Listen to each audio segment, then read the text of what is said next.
বিবেচনা করে আজকে আমি পবিত্র কালামুল হাকিম থেকে সূরা আলে ইমরানের 133 নম্বর আয়াত তেলাওয়াত করেছি। আলোচনায় আল্লাহ পাক রব্বুল আলামিন মুমিন মুসলমানদেরকে জানিয়ে দিয়েছেন যে ক্ষমা পাওয়ার স্থান কোন কোন গুলো।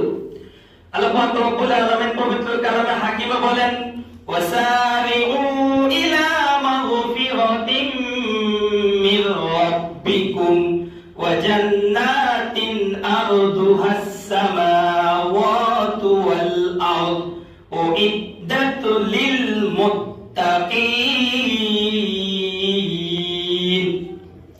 এটা আল্লাহ পাক বলেন, হে মানব মণ্ডলী, তোমরা তোমাদের পালনকর্তার ক্ষমার দিকে দৌড়ে দৌড়ে আসো, ছুটে ছুটে আসো। বলি সুবহানাল্লাহ। যদি তোমরা তোমাদের পালনকর্তার ক্ষমার দিকে ছুটে আসতে পারো, তাহলে আল্লাহ পাক রব্বুল আলামিন তোমাদেরকে আসমান এবং জমিনের সমান একটি জান্নাত দান করবেন। ও ইদ্দাতুল লিল মুত্তাকিন, যে জান্নাতটি আল্লাহ পাক রব্বুল আলামিন মুমিন মুত্তাকি বান্দাদের জন্য বানিয়েছেন, ওই জান্নাতটি আল্লাহ পাক রব্বুল আলামিন ওই সকল বান্দাদেরকে দিবে যারা আল্লাহর ক্ষমা পাওয়ার জন্য দৌড়ে দৌড়ে আসবে। বলি সুবহানাল্লাহ। আল্লাহ পাক রব্বুল আলামিন বলেন, ওয়াসারিউ ইলা মাগফিরাতিন মির রাব্বিকুম। হে মানব মণ্ডলী, তোমরা তোমাদের পালনকর্তার ক্ষমার দিকে দৌড়ে দৌড়ে আসো। এই আয়াতের তাফসীরের মধ্যে তাফসীরকারগণ এবং মুহাদ্দিসিনে কেরামগণ আল্লাহ পাক রব্বুল আলামিনের ক্ষমা পাওয়ার অনেকগুলো স্থানের কথা বলেছেন। আমি দেখি একটি একটি করে কয়েকটি বলার জন্য চেষ্টা করতেছি। এক নম্বরে হাদিসে পাকের মধ্যে এসেছে এবং তাফসীরকারগণ তার ব্যাখ্যা করে আলোচনা করেছেন, যে তাফসীরকারগণ বলেছেন, ওয়াসারিউ ইলাল উজুর। হে মানব মণ্ডলী, যদি তোমরা ওযুর দিকে ছুটে আসো, যদি তোমরা বেশি বেশি করে ওযু করতে পারো, তাহলে আল্লাহ পাক রব্বুল আলামিন তোমাদেরকে ক্ষমা করে দিবে। বলি সুবহানাল্লাহ।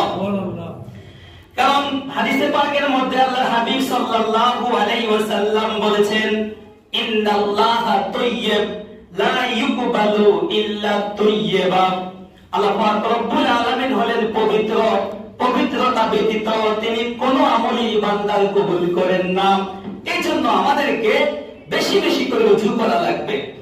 আল্লাহর হাবিব সাল্লাল্লাহু আলাইহি ওয়াসাল্লাম ওযুর গুরুত্ব বুঝাতে গিয়ে হাদিসে পাকের মধ্যে বলেছেন, আন জাবির ইবনে আব্দুল্লাহ রাদিয়াল্লাহু তাআলা আনহু قال قال رسول الله صلى الله عليه وسلم مفتاح الجنة الصلاة ومفتاح الصلاة الوضوء।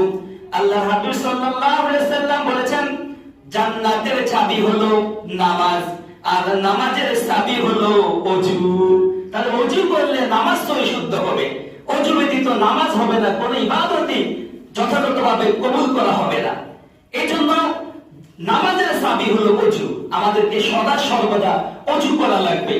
আল্লাহর হাবিব সাল্লাল্লাহু আলাইহি ওয়াসাল্লামের একটি গুরুত্বপূর্ণ সুন্নাত আমল হলো, যখনই নবী করিম সাল্লাল্লাহু আলাইহি ওয়াসাল্লামের ওযু চলে যেতেন, সাথে সাথে ওযু বানিয়ে নিতেন।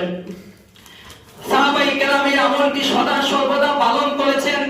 যখনই তাদের ওযু নষ্ট হয়ে যাইত, সাথে সাথে ওযু করে পাক সাফ হয়ে যাইতেন। এই আমলটা যদি আমরা আমাদের জিন্দেগিতে রাখতে পারি, ওযু অবস্থায় যদি আমাদের মৃত্যু হয়ে যায়, পবিত্রতা অবস্থায় আমরা আল্লাহর দরবারে চলে যাব। এই জন্য আজকের আলোচনা থেকে আমরা এই ওযু করা, যখনই ওযু চলে যাবে সাথে সাথে আমরা ওযু করে ফেলবো।